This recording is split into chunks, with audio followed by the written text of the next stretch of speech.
Et si cette fois l'Algérie avait décidé de dire tout haut ce que beaucoup pensent tout bas, le 13 juin 2025, au milieu du vacarme mondial, un communiqué tombe à Alger officiel clair, tranchant. Le ministère algérien des Affaires étrangères accuse Israël d'agression contre l'Iran, pas une déclaration de routine. Pas un communiqué tiède, non. Un texte rare, puissant, brut. Une prise de position frontale. Et surtout, un signal, celui d'un pays qui ne veut plus se contenter de regarder le Moyen-Orient sombrer, celui d'une voix qui dit « ça suffit », qui accuse non seulement l'attaque, mais l'impunité, le deux poids, deux mesures, le silence complice, et là tout change. Car l'Algérie ne parle pas seulement de l'Iran, elle parle aussi de la Palestine, elle parle des peuples écrasés, des puissants protégés, et de ce système international où certains pays ont tous les droits, pendant que d'autres, comme la Palestine, comme l'Iran, comme d'autres encore, n'ont que leur mort à compter. Ce n'est pas un simple communiqué. C'est une ligne rouge diplomatique, mais pourquoi maintenant? Pourquoi l'Algérie? Et surtout, qu'est-ce que ça cache? Est-ce un simple geste de solidarité, un message politique plus large, ou un avertissement voilé? Car derrière cette sortie, c'est toute une carte du monde qui semble se redessiner. L'Iran et Israël s'affrontent depuis des années, mais aujourd'hui, les lignes bougent, les tensions montent, les alliances changent, et l'Algérie, elle, choisit son camp. Pas par naïveté, pas par idéologie, mais par cohérence. Elle refuse la normalisation avec Israël, elle refuse l'hypocrisie, et elle le dit haut et fort. Mais cela suffit-il? Peut-elle tenir seule face aux puissants? Peut-on encore parler de droit international dans un monde où les bombes parlent plus fort que les lois? Dans cette vidéo, on ne va pas vous répéter les titres qu'on voit partout. On va vous expliquer, vous montrer, pourquoi ce communiqué est un tournant. Pourquoi l'Algérie a réagi. Pourquoi cela concerne chacun d'entre nous. Parce que quand on commence à bombarder un pays sans que personne ne réagisse, c'est peut-être que l'on prépare le silence d'après. Et que ce silence, tôt ou tard, peut aussi nous atteindre. Juin 2025, un communiqué du ministère algérien des Affaires étrangères attire immédiatement l'attention des observateurs. Sobre dans la forme, mais extrêmement ferme dans le fond.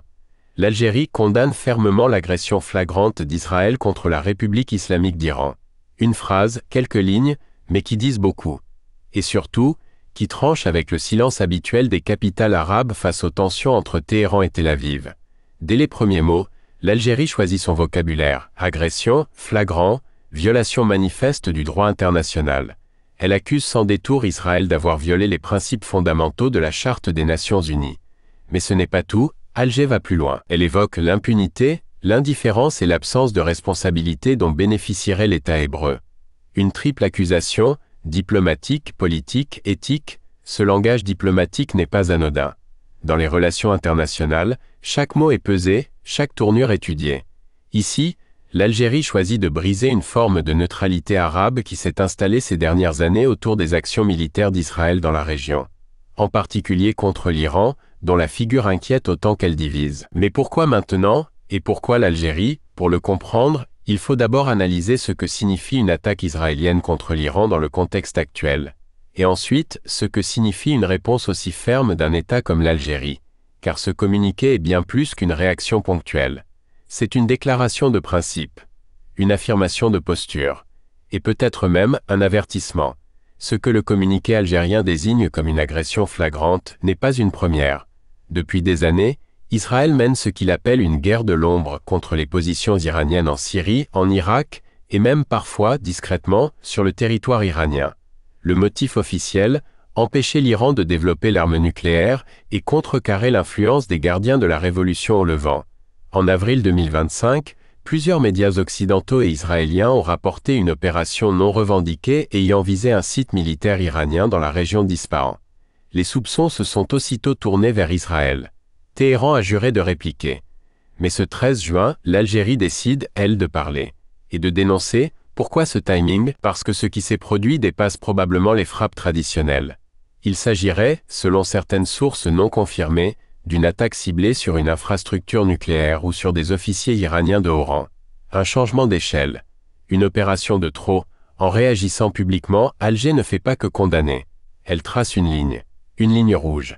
Et en filigrane, elle affirme une conviction stratégique. Toute attaque contre un pays souverain, sans mandat international, sans preuve, sans enquête, est une menace pour tous. Pour l'Iran aujourd'hui, pour d'autres demain. C'est aussi un message indirect à la communauté internationale. Depuis longtemps, les agressions israéliennes, même reconnues par les sources militaires, ne sont que rarement condamnées. Le silence est devenu la norme.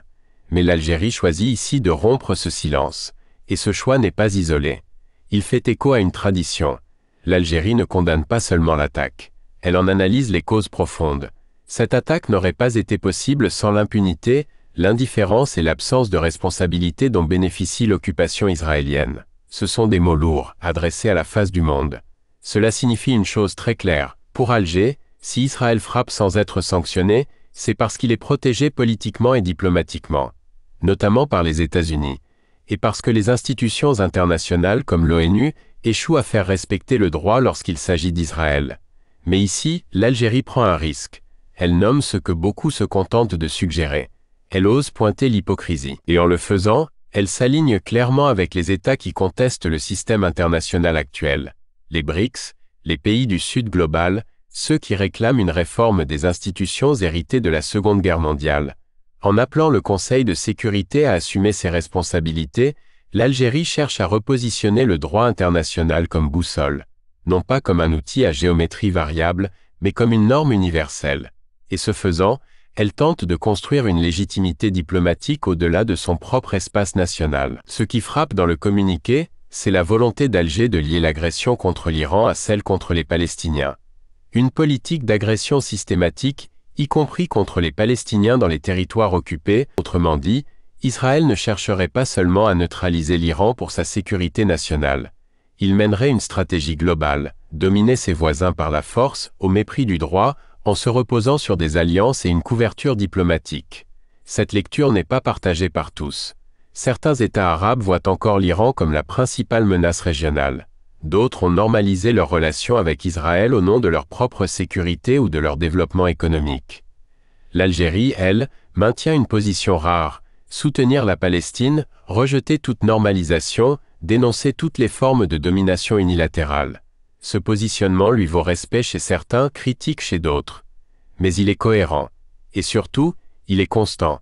Le lien entre la Palestine et l'Iran dans ce communiqué est aussi un message au peuple. Il dit « Notre opposition à Israël n'est pas conjoncturelle. Elle est fondée sur une logique de solidarité. Cette solidarité, c'est celle qui unit les peuples opprimés, qu'ils soient arabes, musulmans ou simplement victimes d'un ordre mondial déséquilibré. » Ce communiqué soulève une question plus large. L'Algérie est-elle seule à tenir ce discours aujourd'hui? La plupart des États arabes sont silencieux ou ambigus. Beaucoup ont signé des accords de normalisation avec Israël, d'autres s'alignent discrètement sur les priorités stratégiques américaines. Dans ce désert diplomatique, l'Algérie fait figure de voix dissidente. Elle ne cherche pas la confrontation mais elle refuse la complaisance. Et dans un monde où les rapports de force remplacent le droit, cette posture est de plus en plus rare. Mais cette position est aussi risquée. Elle suppose une cohérence interne, une stabilité nationale et une capacité à tenir dans la durée. Car les pressions existent, diplomatiques, économiques, médiatiques. Et pourtant, Alger tient bon. C'est peut-être là le message central de ce communiqué.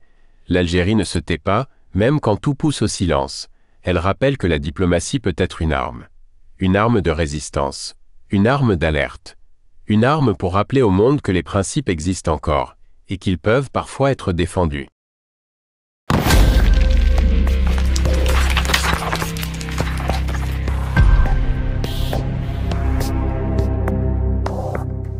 Ce qu'on ne voit pas peut parfois tout changer. Likez, abonnez-vous, activez la cloche et surtout, ne tournez pas le regard.